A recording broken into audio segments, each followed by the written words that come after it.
Selain mempersiapkan aktivitas dan pembelajaran di kelas, tugas besar kita selanjutnya adalah membuat penilaian atau asesmen.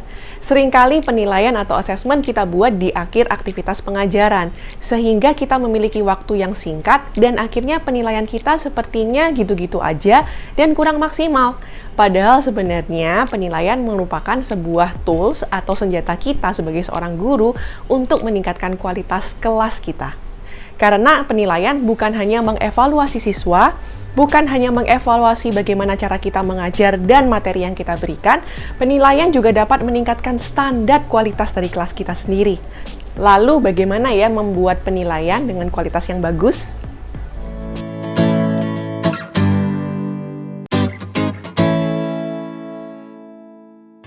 Halo teman-teman guru, nama saya Amelia dari Ruang Edukator. Kita akan membawakan tips dan informasi seputar pengembangan guru.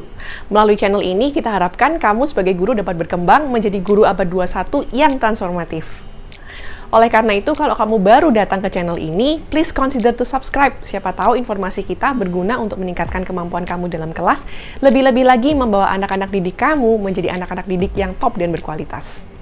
Nah, sebelum kita ngomong soal penilaian yang berkualitas, saya mau cerita sedikit nih. Pada waktu saya SMP, ada satu pelajaran yang saya sangat suka. Karena di pelajaran itu, tanpa saya perlu memperhatikan, tanpa saya perlu belajar banyak, saya sering dapat nilai tinggi, bahkan nilai 100.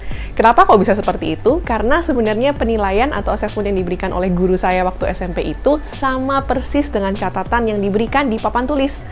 Nah, teman-teman guru mungkin juga punya pengalaman yang sama dengan saya, bahwa penilaian atau asesmen zaman dulu seringkali terfokus pada hafalan atau pada ingatan saja. Pada zaman abad 21 seperti ini, penilaian yang seperti itu sepertinya udah kadaluarsa saya, teman-teman. Kita nggak bisa meningkatkan kualitas anak-anak didik kita tanpa kita meningkatkan cara kita mengajar dan juga cara kita menilai mereka. Untungnya, zaman sekarang pendidikan udah jauh lebih banyak berubah. Guru-guru sudah banyak belajar dan meningkatkan kualitas pendidikan mereka, kualitas kelas mereka, dan juga kualitas penilaian mereka. Nah, gimana sih bikin penilaian kamu jadi berkualitas? Yang pertama, fokus pada tujuan pembelajaran. Seringkali kita membuat penilaian setelah selesai aktivitas atau setelah kita selesai memberikan konten materi. Dan penilaian kita jadi mengikuti aktivitas atau konten yang kita berikan di kelas. Sebenarnya teman-teman itu adalah cara berpikir yang agak kebalik. Karena seharusnya tujuan pembelajaranlah yang menentukan asesmen atau penilaian.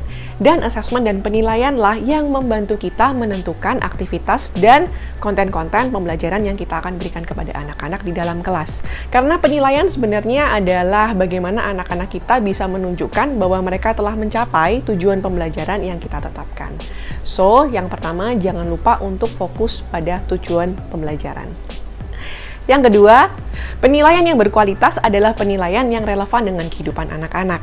Artinya, penilaian yang berkualitas membuat mereka memahami bagaimana menerjemahkan pengetahuan atau informasi yang mereka dapatkan di kelas ke dalam aplikasi kehidupan sehari-hari. Mungkin teman-teman guru sering dapat pertanyaan dari anak-anak, "Miss, Pak Guru, Bu Guru, apa sih sebenarnya tujuan kita belajar ini?"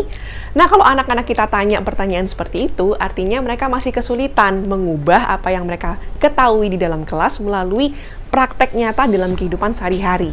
So, sebagai guru, kita harus membantu mereka untuk menjelaskan, ini loh nak gunanya, kamu belajar ini, gunanya dalam kehidupan sehari-hari adalah untuk ini. Atau jangan-jangan kita sebagai guru, kita sendiri juga nggak tahu apa aplikasinya dalam kehidupan nyata. Jangan sampai ya. Yang ketiga, penilaian yang baik mengasah keterampilan berpikir tingkat tinggi.